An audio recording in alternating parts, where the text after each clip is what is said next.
जब आप किसी को जानते हो और वो ऐसा करे ना तो तुम्हारी रातों की नींद हराम हो जाती है।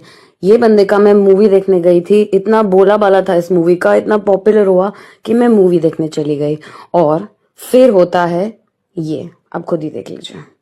और इसका कहना भी कुछ और ही है इसमें, और इनका कहना यह है कि इसके दोस्त ने लिखा था ये, है ना, और फिर डिसअपियर मूड भी कर देता है इसका दोस्त। वाह। अब आप मैंने इसको રિપ્લાય તો દિયા હે, આપ કોલ કરવાથી બેટર છે કે હું તમને મેસેજ જ કરી દઉં, બરાબર છે?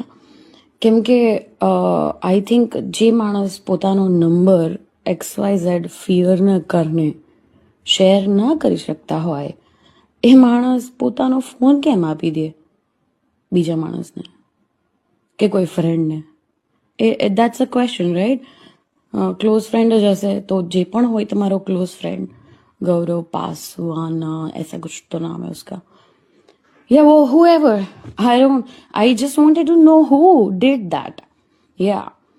તો જેણે મેસેજ કર્યા છે એમણે તમે જ મેસેજ કરી દેજો, કારણ કે એ મારી સાથે વાત કરવા લાયક નથી એ માણસ. ઓકે, તો તમે એમને જણાવી દેજો. તો તમે એમને ખાલી એટલું કહેજો કે દોસ્ત, જેવી રીતે મેં લાલા મૂવીમાં એક કિરદાર કર્યું છે, બરાબર છે, એ મારી હું રિયલ લાઈફમાં એવો નહીં હોય, કદાચ હું રિયલ નથી એવી રીતે લાઈફમાં, અથવા તો સુહદ જેમણે કૃષ્ણ ભગવાનનું કેરેક્ટર કર્યું છે એ રિયલમાં કૃષ્ણ ભગવાન નથી, એણે ફક્ત કેરેક્ટર જ કર્યું છે, બરાબર છે? તો એ રિયાલિટી તો ખબર જ છે આપણે બધાને. ત્યારે જ ન્યૂઝરૂમ ગુજરાતની યુટ્યુબ ચેનલને સબસ્ક્રાઇબ કરો અને ઇન્સ્ટાગ્રામ અને ફેસબુક પર ફોલો કરો. અપડેટ રહો, સત્યની સાથે રહો.